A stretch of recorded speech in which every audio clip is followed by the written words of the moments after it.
আপনারা দেখছেন TVN24 news network. সবশেষ আপডেটে স্বাগত জানাচ্ছি আমি রেশমা আহমেদ।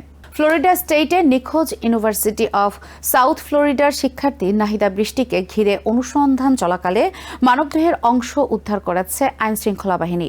এই নতুন আবিষ্কার পুরো ঘটনাকে আরও শোকাবহ ও জটিল করে তুলেছে, যেখানে ইতোমধ্যেই আরেক বাংলাদেশি শিক্ষার্থী জামিল লিমনের হত্যার বিষয়টি নিশ্চিত হয়েছে। হিলসবোরে কাউন্টি শেরিফ অফিস জানিয়েছে, রবিবার রাতে একটি মহাসড়কের কাছাকাছি জলাশয় থেকে এই মানবদেহের অংশ উদ্ধার করা হয়। পরে সেগুলো শনাক্তের জন্য পিনেলাস কাউন্টি মেডিকেল এক্সামিনারের অফিসে পাঠানো হয়েছে। যদিও এখনও আনুষ্ঠানিকভাবে নিশ্চিত করা হয়নি, তবে ধারণা করা হচ্ছে এগুলো নিখোঁজ নাহিদা বৃষ্টির হতে পারে। ২৭ বছর বয়সী নাহিদা বৃষ্টি এখনও নিখোঁজ হিসেবে তালিকাভুক্ত থাকলেও তদন্তকারীরা মনে করছেন তিনি বেঁচে নেই। এর পেছনে অন্যতম কারণ হলো তার ঘনিষ্ঠ বন্ধু এবং সহপাঠী জামিল লিমনের মরদেহ ইতোমধ্যে উদ্ধার হয়েছে এবং হত্যাকাণ্ডের প্রমাণ মিলেছে।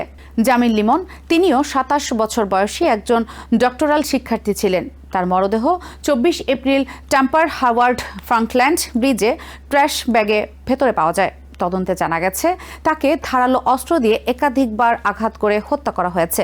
এই ঘটনায় সন্দেহভাজন হিসেবে গ্রেফতার করা হয়েছে লিমনের রুমমেট হিশাম আবু গারবিয়াহকে। তার বিরুদ্ধে দুটি পূর্ব পরিকল্পিত প্রথম ডিগ্রি হত্যার অভিযোগ আনা হয়েছে। এছাড়াও মরদেহ গোপন করা, প্রমাণ নষ্ট করা, মিথ্যা তথ্য প্রদান সহ একাধিক অভিযোগ রয়েছে তার বিরুদ্ধে। তদন্ত সূত্রে জানা যায়, ১৭ এপ্রিল প্রথমে এক বন্ধু লিমন ও বৃষ্টির নিখোঁজ হওয়ার বিষয়টি জানান। সেই সময় সন্দেহভাজন ব্যক্তি বৃষ্টিকে লিমনের প্রেমিকা হিসেবে উল্লেখ করেছিলেন। এরপর শুরু হয় পুলিশের অনুসন্ধান, যা ধীরে ধীরে ভয়াবহ এক হত্যাকাণ্ডের চিত্র উন্মোচন করে।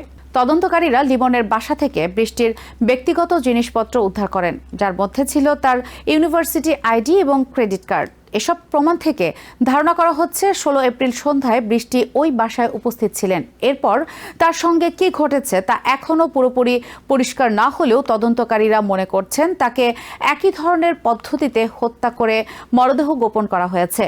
এই মামলার অন্যতম গুরুত্বপূর্ণ দিক হল ঘটনার আগে থেকেই সন্দেহভাজন ব্যক্তির কিছু কার্যকলাপ।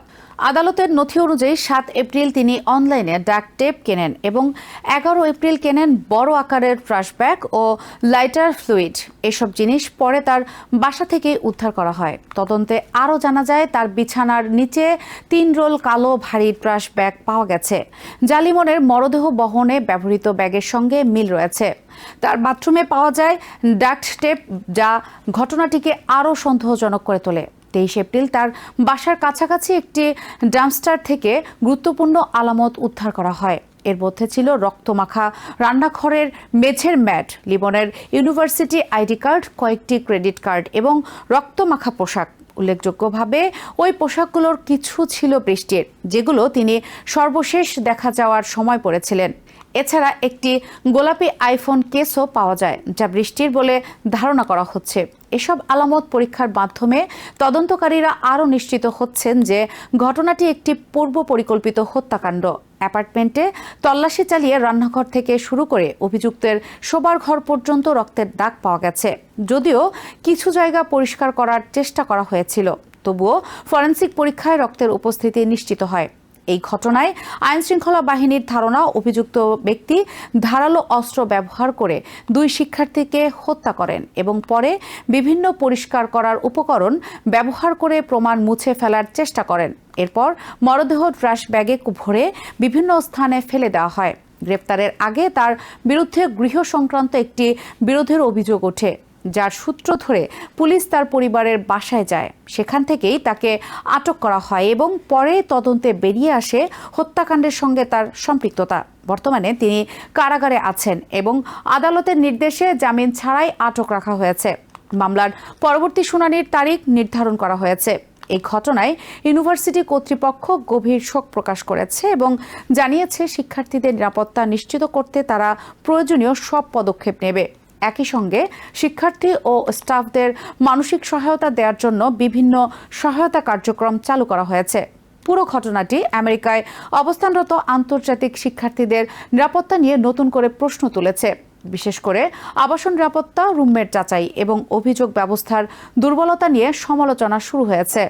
এই মর্মান্তিক হত্যাকাণ্ড শুধু 2টি প্রাণ কেড়ে নেয়নি, বরং এটি একটি বড় ধরনের সতর্ক বার্তা হয়ে দাঁড়িয়েছে। এখন তদন্তের পরবর্তী ধাপ এবং বিচার প্রক্রিয়ার দিকে তাকিয়ে আছে সবাই, যেখানে প্রত্যাশা সত্য উদ্ঘাটিত হবে এবং দায়ীদের সর্বোচ্চ শাস্তি নিশ্চিত করা হবে। নিউ ইয়র্ক থেকে সম্প্রচারিত TVN 24 টেলিভিশন বিশ্বজুড়ে বাঙালির কণ্ঠস্বর।